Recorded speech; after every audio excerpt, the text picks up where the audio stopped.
Deus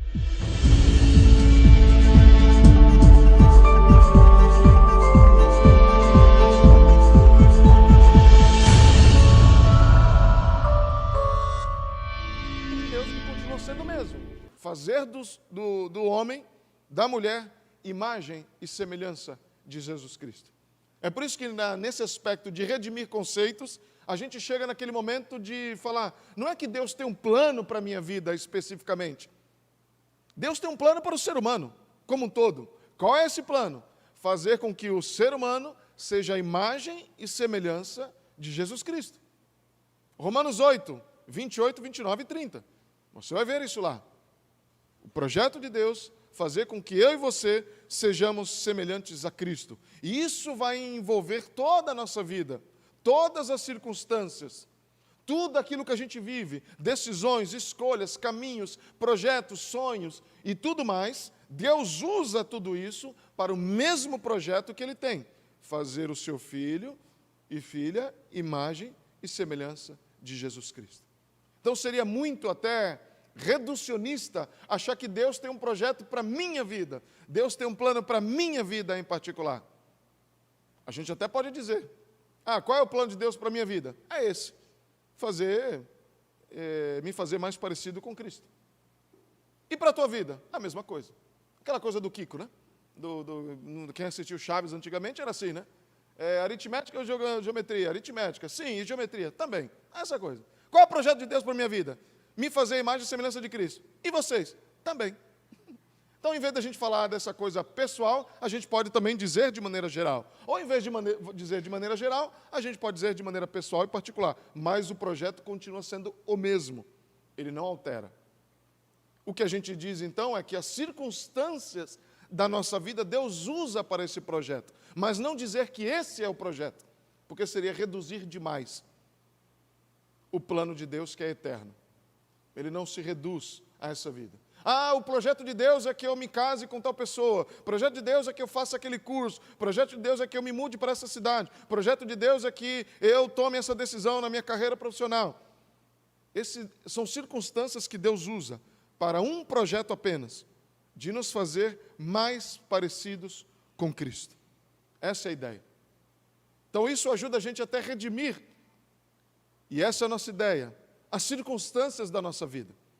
Porque Deus não é aquele crápula, como eu costumo dizer aqui, que está preparado, sempre pronto para lançar um raio a qualquer momento que a gente erre com os nossos pecados.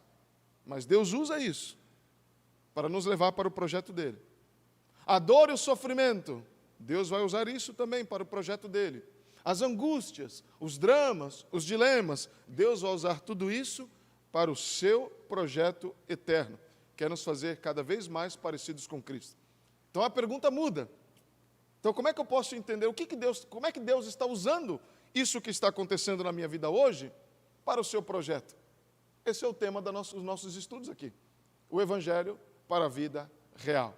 Como Deus usa isso que eu estou vivendo para o projeto dele? Então vamos olhar o outro aspecto do Evangelho, chamado justificação. Se você está aí com a sua Bíblia aberta em Romanos 3, eu quero ler com você a partir do verso 19. Ou melhor, quero ler alguns versículos a partir do 9. Que concluiremos então? Estamos em posição de vantagem? Não. Já demonstramos que tanto judeus quanto gentios estão debaixo do pecado. Porque era um grupo de judeus achando, nós temos vantagem, porque nós somos do povo, nós somos judeus. E Paulo está dizendo, temos vantagem por causa disso? Não, porque tanto judeus quanto gentios estão debaixo do pecado. Como está escrito, não há um justo, nenhum sequer. Não há ninguém que entenda, ninguém que busque a Deus. Todos se desviaram, tornaram-se juntamente inúteis. Não há ninguém que faça o bem, não há nenhum sequer. Pulando para o verso 19.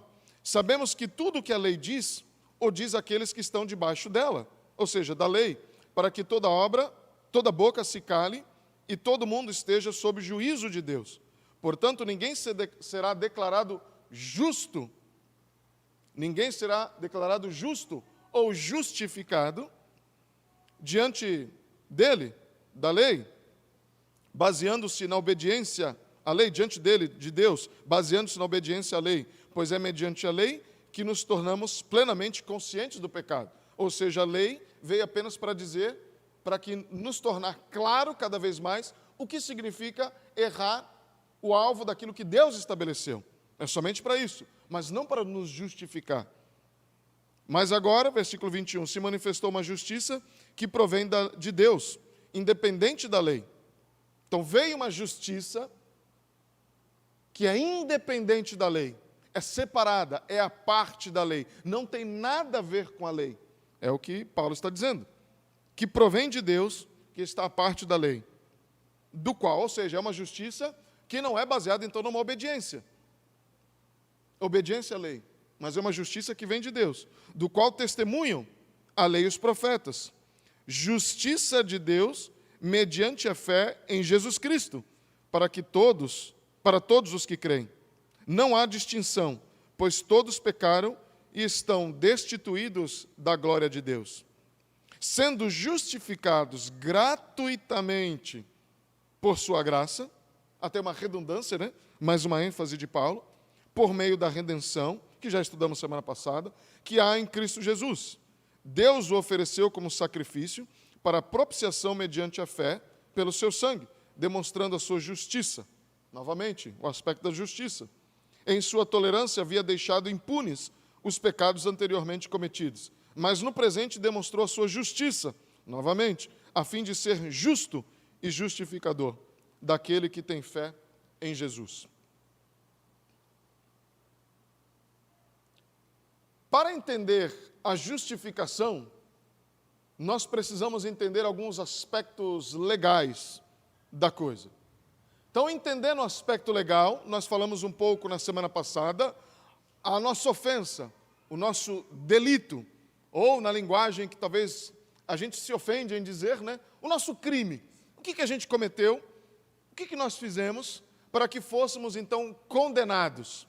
Isso fala do aspecto legal da coisa. Há o aspecto legal quando a gente fala sobre o Evangelho. Então, quando eu tive a oportunidade, por causa de alguns professores que tive, de alguns amigos que tive da área do direito, né? E lendo alguns livros e coisas do tipo, é interessante demais ver aspectos daquilo que é considerado nas leis hoje, o raciocínio que se tem nos aspectos jurídicos, que são constituídos, fundamentados em princípios bíblicos. Princípios bíblicos. É interessante isso.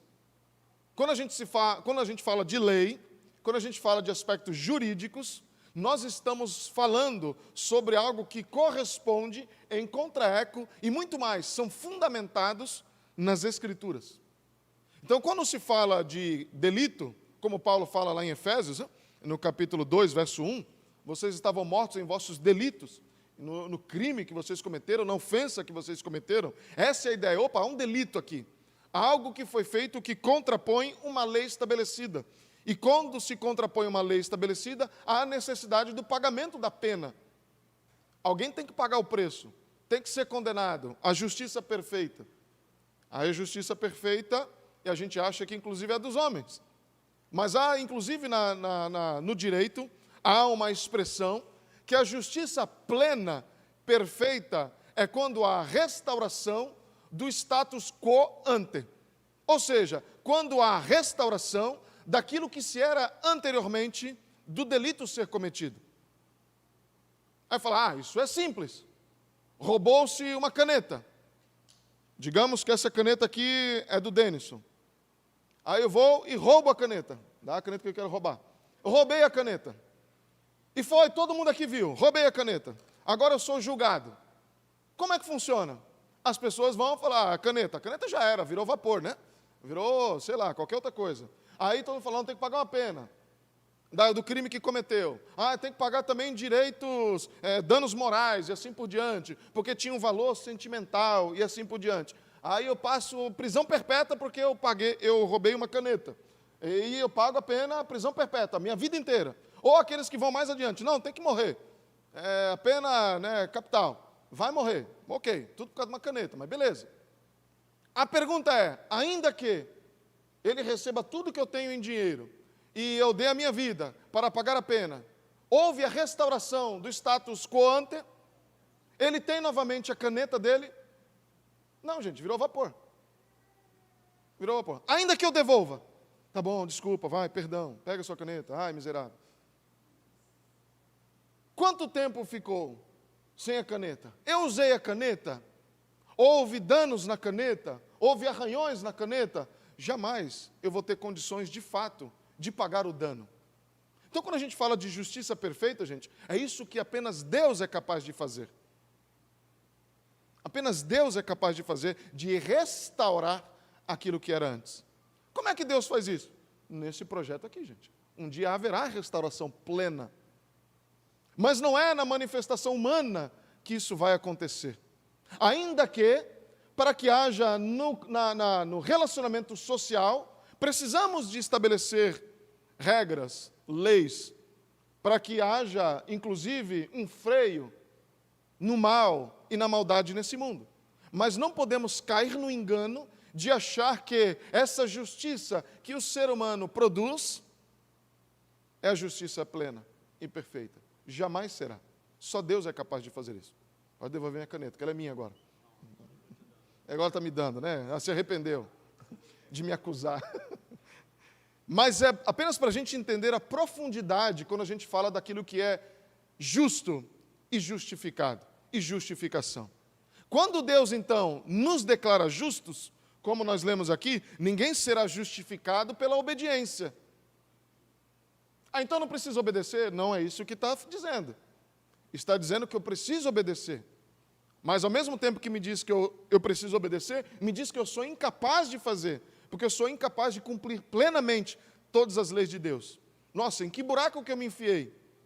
É por isso que somente alguém é capaz de me declarar justo, somente Deus. Mas como ele faz isso? Porque houve a justiça, se na justiça humana, que é falha, alguém tem que pagar o preço, e Deus que é perfeito, Ele também vai fazer justiça plena. É por isso que o meu pecado foi pago, cabalmente, plenamente, em Cristo, na cruz. Então, quando a gente olha para a cruz, a gente não pode olhar para a cruz apenas como um símbolo de amor, do coraçãozinho. Ah, que lindo. Também, gente, mas um aspecto judicial, jurídico, para que Deus continue tendo o seu caráter de perfeição mantido. Deus precisa fazer com que alguém pague esse preço. Cristo pagou esse preço. E por causa da justiça que foi imputada a Cristo, isso também foi imputado a nós, como Cristo sendo o nosso representante, para aqueles que estão em Cristo. Então, a partir do momento que eu estou em Cristo, a justiça que foi feita em Cristo serve para mim agora. Está em mim agora. Em outras palavras, para ficar mais fácil a compreensão, Deus tratou a Jesus na cruz da maneira que eu deveria ser tratado, para que eu fosse tratado da maneira que Cristo merecia ser tratado. Percebe? Cristo foi tratado baseado no meu delito. A justiça plena foi feita nele. Não apenas de um, mas de todos os meus pecados. Não apenas os meus, mas de todos nós que aqui estamos e de toda a humanidade. Então é pesado. É pesada a coisa. Pagar a pena completa, perfeita de todo ser humano. Mas isso Deus fez. Então essa é a justiça plena e perfeita que Deus providenciou. Qualquer coisa que a gente tente colocar no lugar da justiça plena de Cristo, nós estamos diminuindo a obra dele na cruz e não estamos desfrutando plenamente daquilo que Cristo fez. Mas como eu posso diminuir? Quando eu tento fazer com que a minha salvação e a minha santificação seja baseado naquilo que eu produzo, a minha justiça. Quando em algum momento eu estou tentando basear a minha fé e tudo aquilo que se faz parte da vida do ser humano, baseado naquilo que eu faço, eu estou diminuindo a cruz, e diminuindo o valor da justiça que Deus providenciou. Isso é sério, gente. Isso é sério. Isso é o que a gente mais vê, infelizmente, sendo produzido nos nossos dias, inclusive nas igrejas. É a justiça baseada nas obras, naquilo que eu faço, naquilo que eu produzo. Ah, mas eu não sou dessas igrejas. De maneira sutil, isso também tem entrado. Até no pensamento. Lembre-se que nós somos pecadores, né? De vez em quando a gente falha também, né? De vez em quando só. E a gente também tem pensamentos que não são da justiça de Deus. Quando eu começo a pensar que aquilo que eu faço para que Deus me ouça. Deus não está me ouvindo. Eu tenho orado constantemente por alguns motivos e Deus não está me ouvindo. Será que eu estou produzindo, fazendo algo errado? Será que eu preciso orar mais? Será que eu preciso jejuar? Será que eu estou falhando com dízimo, acho que eu vou aumentar o valor que eu contribuo. Eu não vim um domingo nesse mês. Misericórdia, pastor. Pastor, me perdoa, domingo que vem eu vou ter que faltar. Eu não vou poder ir à igreja. E qual é o problema? Não, eu vou perder um domingo. Será que Deus não vai ficar de mal de mim? E vai me punir? Da onde provém todo esse tipo de pensamento, gente? De uma justiça que ainda está baseada naquilo que eu faço. Nós devemos orar, gente, mas não para que Deus me ouça. Ele me ouve pela justiça imputada de Cristo em mim. Ele me abençoa, não porque eu não faltei um domingo, mas pela justiça imputada de Cristo a mim. Ele vai cuidar dos meus relacionamentos por causa da justiça imputada de Cristo em mim, não por aquilo que eu produzo. Ah, então para que serve orar? Para que serve então todas essas coisas? Ser fiel nas minhas disciplinas espirituais e na minha dinâmica como igreja. Como culto, como gratidão por tudo aquilo que Cristo já fez por você na cruz. Parece pouco às vezes a gente dizer isso, né? Porque a gente só se lembra disso uma vez por ano lá na Páscoa. Mas Deus, o que Deus fez em Cristo na cruz, que a gente se lembra na Páscoa, serve para mim todos os dias do ano. Todos os minutos, todos os segundos. Não há um momento sequer na minha vida onde a justiça de Cristo, que foi imputada a mim, não prevaleça. É por isso que lá, e eu oro sempre a cada manhã isso, obrigado porque as tuas misericórdias foram renovadas sobre nós. Porque senão já teríamos sido consumidos, gente. Por melhor que você seja, você já teria sido fulminado. Porque Deus é santo. Não passa nada. Ah, mas é só 0,01. A gente estudou a semana passada, mas Deus dizendo, não passa nada. Você que tem 0,001 e o outro que tem 99,999, o oposto, e somado dá 100%, os dois queimariam. Os dois queimariam de igual forma. Porque não é baseado nas nossas obras, é baseado na obra de Cristo. Então, mesmo aquele que tem 99,9999, mas se está em Cristo, ele tem direito à mesma justiça que eu que tenho 0,00001. Mas isso não é justo. Baseado na justiça de quem a gente está falando, quando a gente diz essa expressão? Na minha justiça. É por isso que a gente julga os outros. Não é justo. Eu fiz tanto, ele fez menos. Por que ele ganha o mesmo? Por que eu não ganho mais? No dia que a gente entende o que significa justificação, a gente jamais ficaria fazendo conta. A gente iria agradecer. Porque Deus imputou a justiça de Cristo em mim. E eu agora sou considerado justo. Esse é um dos aspectos mais lindos, por exemplo, quando você lê Crônicas de Nárnia, do C.S. Lewis. Aliás, o primeiro, não o primeiro livro, né, o segundo livro que foi feito, o filme, no primeiro filme, né, o leão, a feiticeira e o guarda-roupa, e tem lá um dos personagens dos 4 irmãos lá, o Edmundo, que é o que causa toda a confusão lá, né? causa toda a confusão, vai lá, vende todo mundo, aquele negócio, tá lá. Aí depois chega lá a feiticeira, falando, olha, você sabe, falando para o leão, Aslan, que era a figura de Cristo, você sabe como é que funciona? Ele pegou, ele vai ter que resolver, ele vem comigo, que ele vai pagar o preço. Aí o leão chama ela para conversar na tenda, e eles têm uma conversa lá, daqui a pouco sai, e todo mundo naquele silêncio, naquele pavor, o que vai acontecer agora? Ele vai levar o Edmundo, e ela sai com aquele sorriso no rosto, eu venci. E ainda olha para trás, mas como é que eu vou saber que você vai cumprir o trato? E aí o leão dá aquele rugido, né? Lindo. E alguns, grandes coisas. O que o leão, representando a Cristo, está dizendo? A minha palavra basta. Eu dei a minha palavra empenhada aqui. E vai. E todo mundo, ele não vai levar o Edmundo? Não.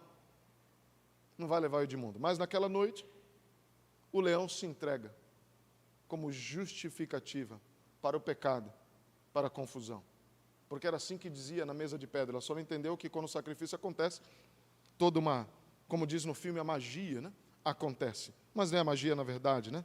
Não é aquilo que Cristo fez. E no final do filme, quando os 4 irmãos são condecorados reis e rainhas de Nárnia, quando chega na vez do Edmundo, a coroa é colocada na cabeça do menino e é falado assim, Edmundo, o justo. Lembram-se dessa cena? Estou fazendo spoiler para quem não viu. Mas como assim? Ele que combinou todo aquele negócio lá, acabou com tudo? Como ele é justo? Por que os outros irmãos? Por que não a Lúcia, aquela menininha, aquela gracinha, fofinha? Vontade de apertar as bochechinhas, né? Por que não ela e ele? Por que ele é o justo? Exatamente isso, porque justo também significa o justificado. Edmundo, aquele que foi justificado. É por isso que ninguém agora fala. E o leão uma hora fala, mas aquilo que aconteceu, não se fala mais sobre o que aconteceu. Não se fala mais. Ele foi justificado. Tenho aconselhado a tantos que têm dificuldade de olhar para o seu passado.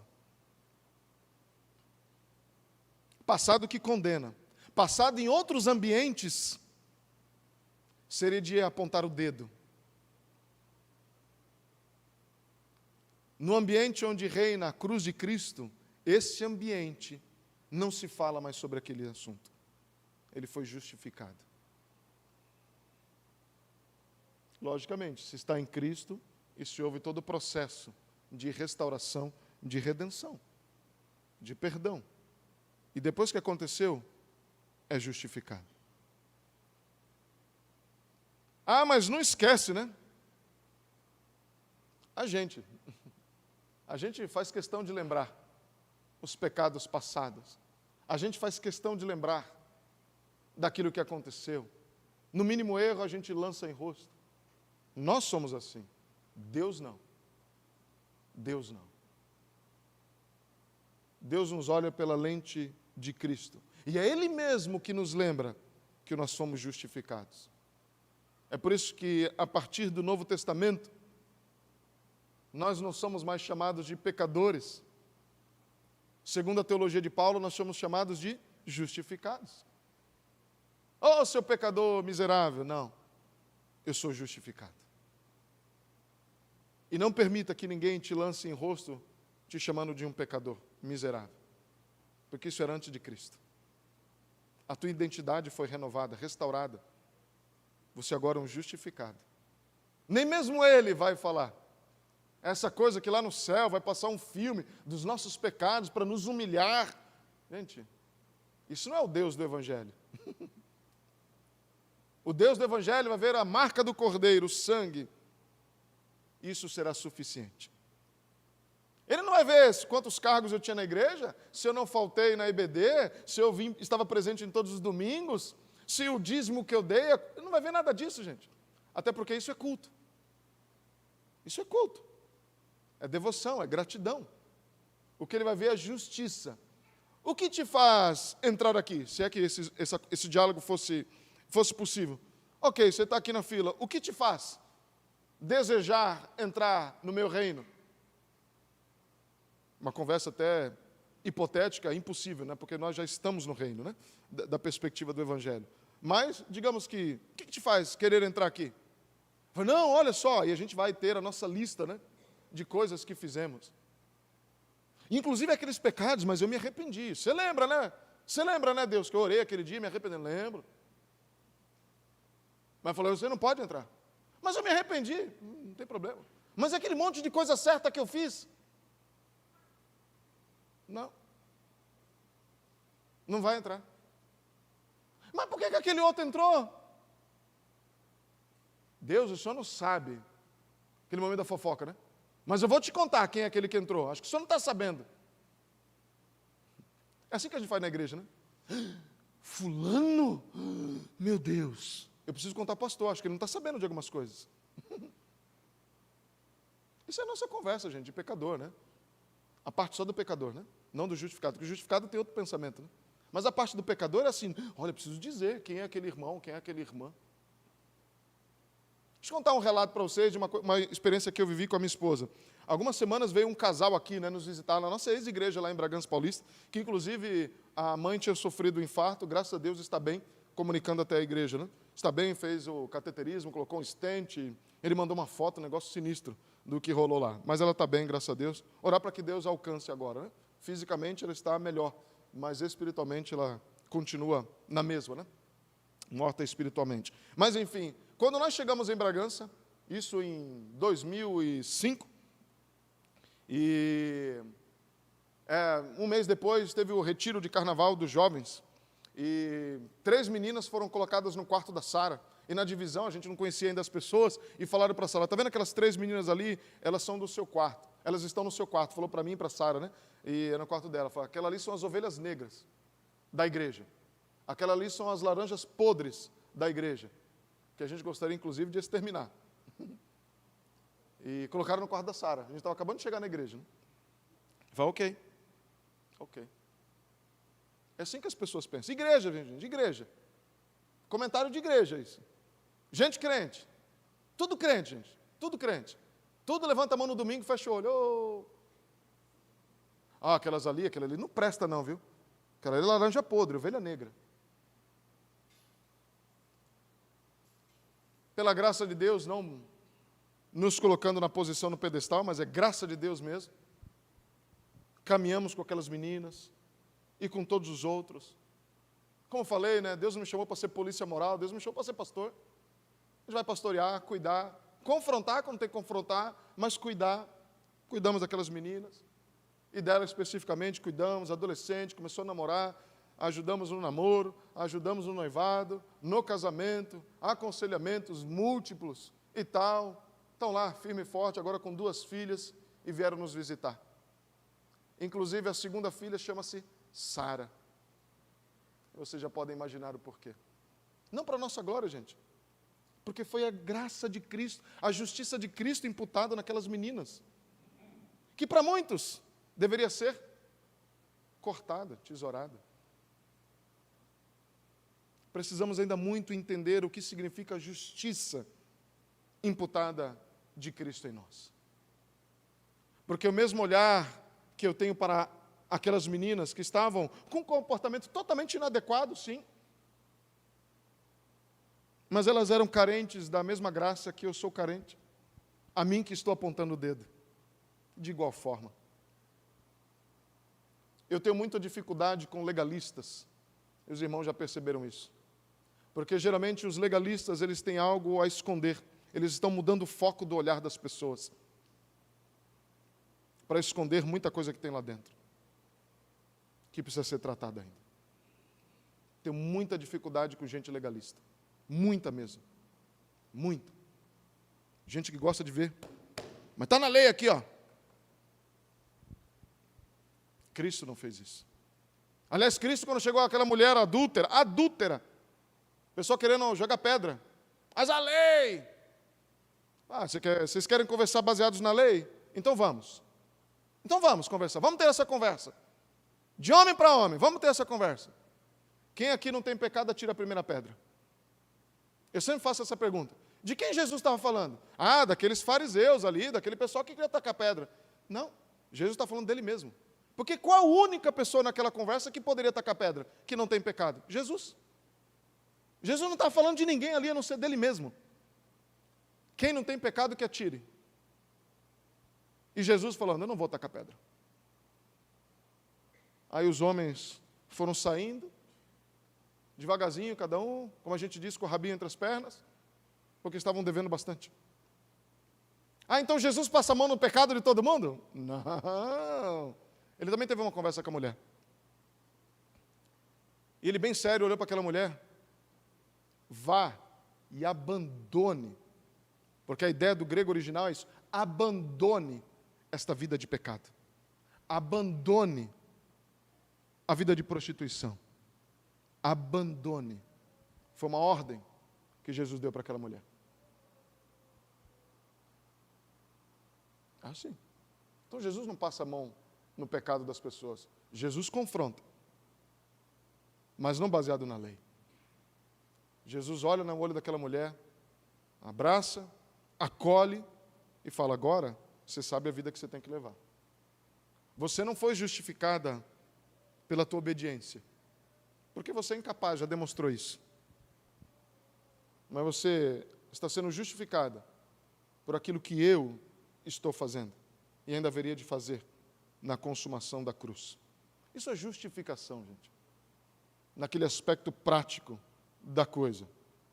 Então, mas como é que nós somos justificados? Olha o que diz Romanos 3, 22. Justiça de Deus mediante a fé. Mediante a fé. Nós somos justificados mediante a fé. A fé é o meio pelo qual nós experimentamos o ato justificador e chegamos a ter um relacionamento correto com Deus. Nós somos justificados por causa da nossa união com Cristo, porque nós estamos nele, mas de que forma? Pela fé. Toda obra objetiva de Cristo nos é aplicada através da fé, da dependência. Então, fé é muito mais do que pensamento positivo. Porque eu não posso ter só pensamento positivo.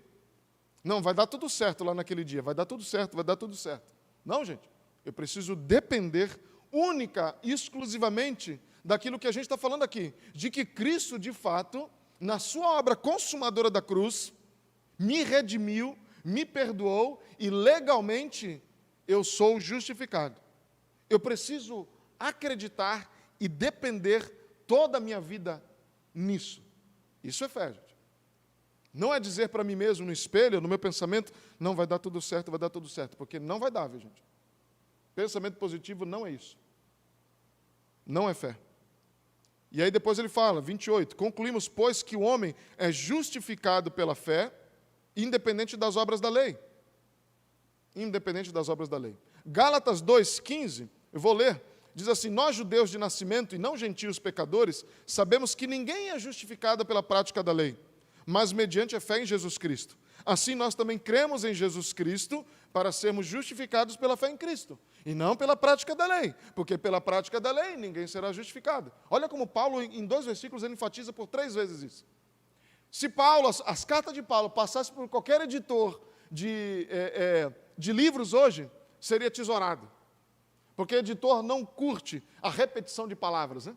Ele acha que aquilo deixa o material, o conteúdo pobre, né? Repete a mesma coisa. Paulo seria tesourado, mas graças a Deus é inspirado por Deus, porque na repetição, como eu falei alguns domingos atrás, na repetição há um valor magnífico. Olha como Paulo repete. Nós, judeus de nascimento e não gentios pecadores, sabemos que ninguém é justificado pela prática da lei, mas mediante a fé em Jesus Cristo. Assim nós também cremos em Jesus Cristo para sermos justificados pela fé em Cristo, e não pela prática da lei. Porque pela prática da lei, ninguém será justificado. Aí ele repete, em 2 versículos, o mesmo conteúdo. Por quê? Porque é assim que funciona. É pela prática. Mas o que é fé? Há outro texto de Romanos, que diz que todo aquele que invocar o nome do Senhor será salvo, mas como, pois, invocarão aqueles que ninguém pregou? E como vão crer se não ouviram? E como vão ouvir se ninguém pregue? E como pregarão se não forem enviados? E como está escrito, quão formosos são os pés do que anunciam coisas boas, né? Esse trecho, esses versículos são sempre usados em momentos missionários, né? Fala de missionário, aqueles que são enviados e tudo mais. Paulo não estava nem pensando em missões, ele estava pensando na obra de justificação. É onde se enquadra o texto. Não tem nada a ver com missões aqui. Não estou falando que não pode ser usado. Mas estou falando da origem do pensamento de Paulo, era justificação. E ele fala que tem uma ordem dos verbos, né? Invocar, crer, ouvir e pregar. E a gente pode inverter, que a gente vai entender, né? Pregar, depois que se prega, alguém ouve, depois que se ouve, alguém crê, depois que alguém crê, alguém invoca. É interessante que o crer só vem depois do pregar e ouvir, porque a fé tem conteúdo. É disso que Paulo está falando. Fé tem conteúdo. Fé não é energia. Fé não é aquela coisinha quente que dá no teu coração. Fé não é aquela confiança plena de que está tudo dando errado, você está trilhando o caminho totalmente oposto, mas em algum momento aquilo vai mudar. Fé não é essa tolice, gente. Fé tem conteúdo. É por isso que primeiro prega, ouve e crê. Tem conteúdo para ser pregado, tem um conteúdo a ser ouvido, e a partir desse conteúdo é que a fé é estabelecida. Fé deve ter conteúdo. Não é um salto no escuro. A fé envolve ouvir e entender a mensagem. Ouvir e entender a mensagem. A fé produzida no meu coração. E a partir daí, a justificação, ela chega. Está vendo que tem conteúdo? Tem conteúdo. Não estou dizendo que quando a gente também é tocado por todas essas verdades, eu lembro do dia da minha conversão, não houve sentimento no meu coração. É claro que houve, gente. É claro que houve, é claro que existe. E os sentimentos, eles são lindos e belos, porque eles demonstram a experiência com essas verdades, como elas tocam, como elas movem, como elas arrebentam fortalezas e como é que elas chegam a nós. Mas não é baseado apenas na emoção, há um conteúdo. A pessoa chorou, mas ela creu, ela entendeu? Sim, amém. Chore litros, e deve chorar mesmo, porque a mensagem do Evangelho é linda, mas não é apenas porque chorou. Estou entendendo a diferença, não? Gosto muito de um hino antigo, que diz assim, aqueles mais antigos vão lembrar, o irmão Manuel está ali e vai cantar de cor salteado. Em nada ponho, eu não vou cantar, só estou recitando, viu? Em nada ponho a minha fé, senão na graça de Jesus, no sacrifício remidor, no sangue do bom Redentor. A minha fé e o meu amor estão firmados no Senhor. Estão firmados no Senhor. Até o hino repete, né? O pessoal tem problema com repetição. Repetição de coisa ruim, gente, é ruim, mas repetição de coisa boa é uma bênção na nossa vida. Outro texto do que a justiça de Deus produz em nós, Romanos 5:1. Justificados, pois, mediante a fé, novamente, temos paz com Deus. Temos paz com Deus. Como é que eu vou ter paz com Deus nesse meu relacionamento? De novo, gente, não é baseado naquilo que eu produzo, naquilo que eu faço, mas é mediante aquilo que Deus, em Jesus Cristo, fez por mim. Como é que posso ter paz com Deus? Os meus pecados, o meu passado, as minhas angústias, tiram a minha paz, roubam a minha paz. O que eu preciso fazer? Você precisa se apropriar e desfrutar, se deleitar na justiça de Deus em Cristo Jesus. É permitir que a justiça de Deus invada o meu coração, a compreensão do que significa isso, e falar, uau, que maravilha, que maravilha. Que maravilha. Todos estão me acusando, mas Deus não me acusa. Deus não me acusa. A paz objetiva, a guerra acabou. Não há mais olhar de ira, como diz Paulo aos Efésios. Acabou. O descontentamento e a alienação divina por nós, acabou, cessou. Deus não me olha mais dessa maneira. Há paz nesse relacionamento. Mas há também uma paz subjetiva, né? Como você tem no gráfico ali, o já e ainda não, o posicional e o processual. Posicionalmente, há paz com Deus. Mas, pastor, por que eu ainda tenho pensamentos condenatórios na minha mente? Por que eu ainda fico remoendo essas coisas na minha mente? Porque eu preciso passar pelo processo. Ou melhor, eu preciso permitir que essa verdade, que é processual também, aconteça na minha vida, me redimindo a cada dia. É por isso que eu ainda tenho. Pontualmente isso já foi resolvido, mas processualmente eu preciso ainda me resolver. E aí não tem nada mais a ver com com a justiça de Deus na cruz, que ela foi plena e perfeita e completa. Tem a ver comigo, com os meus pecados. E por não conseguir, por causa da minha distância de quem é Deus e a tudo aquilo que Deus faz, que é pleno e perfeito, mas tentando ser digerido por alguém como eu, imperfeito, pecador. É difícil digerir isso. E vai levar a minha vida inteira para que isso aconteça. E eu vou ficar digerindo. Como é que pode isso? Por que esses pensamentos vêm? Como é que eu oro? Eu vou orar, falei, Deus, me ajuda a me apropriar da justiça de Deus, revelada em Cristo. Me ajuda a desfrutar disso. Porque nessa hora os pensamentos de condenação por quem eu sou, pelos meus pecados, ficam martelando na minha cabeça. Me ajuda a me apropriar da justiça de Deus, revelada em Cristo por mim. Me ajuda, Senhor. Aí eu oro e vou continuar vivendo. E de novo vai vir aqueles pensamentos. Eu não posso, como disse Lutero uma vez, é como pássaros, né? Os pensamentos são como os pássaros. Eu não posso impedir que eles sobrevoem sobre a minha cabeça, mas eu posso impedir que eles permaneçam. Os pensamentos vão vir. É inevitável. Mas eu posso impedir que eles permaneçam. É por isso que Jesus, quando fala sobre ansiedade, ele não fala para ninguém, não fiquem ansioso. Não, pastor, está na Bíblia. Não está, não. Pode procurar na sua Bíblia lá. Mateus 6 e Filipenses 4. Não é isso que está escrito. Jesus fala assim, não andeis ansiosos. Ansioso, gente.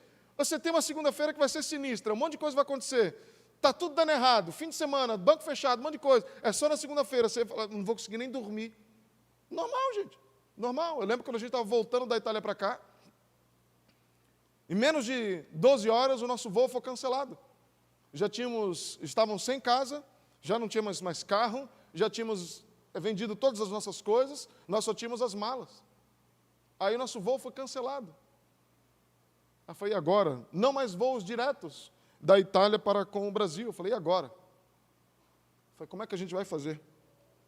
A ansiedade veio. Normal, gente. Eu tinha 12 horas para resolver isso. E no meio delas tinha uma noite ainda.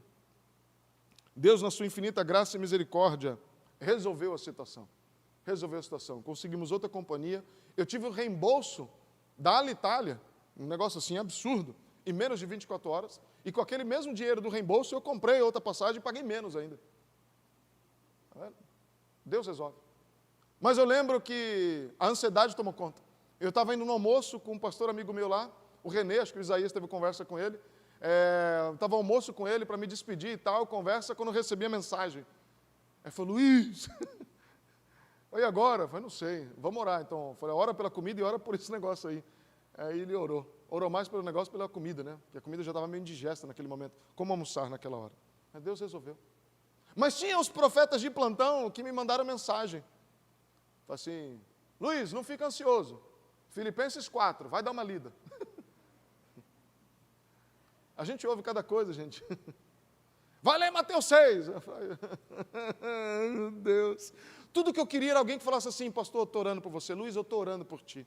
Situação difícil, só isso que eu queria. Eu não queria que ninguém mandasse um versículo para mim. Me lembrando que eu não devo ficar ansioso. Melhor, que eu não posso ficar ansioso. Mas eu estava ansioso. E a ansiedade ali era legítima. A minha oração falei, Deus, não permita que isso me domine. E que isso me atrapalhe de desfrutar do que o Senhor está fazendo, né, no teu projeto, que não é me levar para o Brasil, mas me transformar em imagem de Jesus Cristo. Como é que o Senhor vai usar isso para os teus propósitos? Deus fez, gente. Deus fez. Cuidado para não usar os versículos das Escrituras de maneira errada, com metralhadora no coração de alguém. Eu precisava de alguém que me lembrasse do Evangelho. Que Deus está comigo em todos os momentos. Não fiquem ansiosos. Você vai passar pelo vale da sombra da morte, mas você não vai temer, porque Deus vai estar lá com você, Luiz. Essas coisas que encorajam. Não ficar metralhando na pessoa. Pá, está errado, não pode fazer isso, não pode fazer aquilo. Isso não é Evangelho, isso não é graça, isso não transforma a vida de ninguém. Isso causa mais peso. Porque agora, além da passagem, além do cancelamento do voo, e se eu me deixasse dominar por isso, eu ainda ia falar, eu não posso ficar ansioso, eu não posso ficar ansioso. Eu não ia resolver nada, gente. Eu não ia resolver nada. A gente pode desfrutar do Evangelho de maneira diferente. A gente pode e deve desfrutar do Evangelho de maneira diferente. Isso só aconteceu, gente, e quero terminar com isso, porque Paulo, por exemplo, ele conseguiu fazer uma grande troca, e eu quero falar dessa troca com vocês, lá em Filipenses agora, capítulo 3. Que troca é essa? Que troca é essa que Paulo conseguiu fazer? Filipenses 3, um texto bastante conhecido, Paulo falando das suas credenciais. Se alguém pensa que tem razões para confiar na carne, eu ainda mais, circuncidado no 8º dia de vida, pertencente ao povo de Israel, à tribo de Benjamim, verdadeiro hebreu, quanto à lei fariseu, quanto ao zelo perseguidor da igreja, quanto à justiça que há na lei, irrepreensível. Olha, quanto à justiça da lei, eu sou irrepreensível. Mas o que para mim era lucro, passei a considerar como perda, por causa de Cristo. Mais do que isso, considero tudo como perda, comparado à suprema grandeza do conhecimento de Cristo Jesus, meu Senhor, por quem perdi todas as coisas. Eu as considero como esterco para poder ganhar Cristo e ser encontrado nele. E não tendo a minha própria justiça que procede da lei, mas a que vem mediante a fé em Cristo Jesus. Justiça que procede de Deus e se baseia na fé. Paulo tinha todas as credenciais para se orgulhar, para dizer, eu tenho méritos, eu posso, vão ter que me engolir, como diria o Zagallo, né?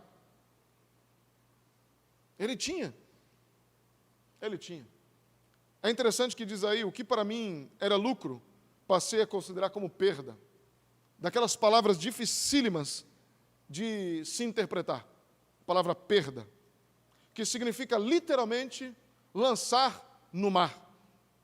Em 3 momentos essa palavra foi usada. Uma lá com Jonas, naquele naufrágio, onde tinham que jogar coisas no mar. A segunda estudamos na semana passada, quando Paulo também teve um naufrágio e teve que jogar as coisas do navio no mar. É aquela perda. O capitão do navio tinha que falar, ou a carga ou a vida.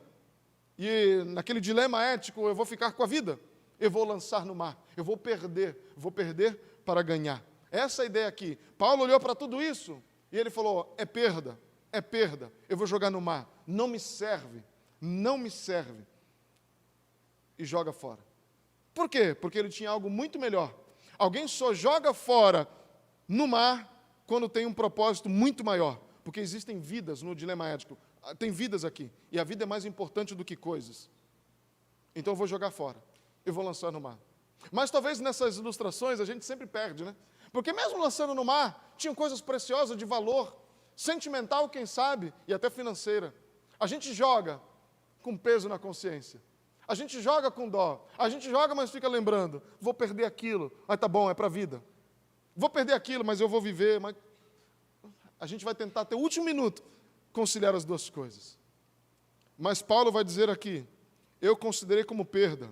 E para mim, essa perda, eu considero até uma palavra chata, né? De ler às vésperas do almoço, né? Como esterco, como lixo. Porque alguém que joga lixo no mar, gente, não perde. Alguém que joga coisas de valor, sim, aquilo fica sentido. Alguém que joga lixo, jogou lixo, vai logo. Ninguém sente por isso. É como Paulo considerou. Ele não apenas jogou no mar, ele não apenas entendeu que aquilo era perda, mas entendeu que aquilo não tinha valor nenhum. Perto da grandeza daquilo que Cristo fez na cruz, a sua justiça, aquilo ali poderia ser considerado lixo. O que é lixo? Eu vou ler de novo. Circuncidado ao 8º dia de vida, pertencente ao povo de Israel, a sua linhagem histórica, a tribo de Benjamim, verdadeiro hebreu, quanto à lei fariseu, quanto ao zelo perseguidor da igreja, quanto à justiça que é na lei irrepreensível. Eu estou dentro dos padrões aceitáveis, morais e sociais e religiosos, eu estou num nível altíssimo. E ele fala, tudo isso para mim eu considero como perda, eu vou jogar fora, e não só jogar fora, ficar com o coração sentido, não. Isso para mim é lixo, não me serve. Por quê? Porque eu os considero como esterco para poder ganhar Cristo e ser encontrado nele, estar em Cristo, não tendo a minha própria justiça que procede da lei, mas a que vem mediante a fé em Cristo. A justiça que procede de Deus se baseia na fé. A justiça O justificar. Sabe aquela grande troca? Eu troco tudo que eu tenho, todas as minhas credenciais, tudo aquilo que eu fiz de bom, de melhor, aquilo que todos olham e invejam, e têm o desejo de ter igual, e de copiar, de ter como modelo. Eu jogo tudo isso fora. Eu fico apenas com a cruz. Percebe como a justificação para Paulo não era um ponto doutrinário, era aquilo que o ajudava a tomar decisões no dia a dia. Todas essas coisas eu troco por uma só. Qual é essa coisa, Paulo? Que coisa é essa maravilhosa? Que coisa é essa de grande valor? O que você tem tão valioso assim que você troca tudo por uma coisa só? E ele repete isso em várias vezes no Novo Testamento, nas suas cartas, né? A cruz. Se eu vou me gloriar em alguma coisa, vou me gloriar na cruz. Se eu vou trocar todas as coisas e considerar como perda e esterco, vou trocar pelo quê? Pela cruz. Porque lá eu fui justificado. Acabou. Acabou. Para Paulo está resolvido. Para Paulo está resolvido.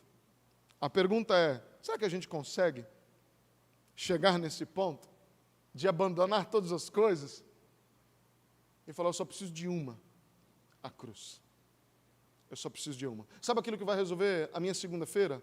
A cruz. Sabe aquilo que vai me ajudar nos meus dilemas da vida?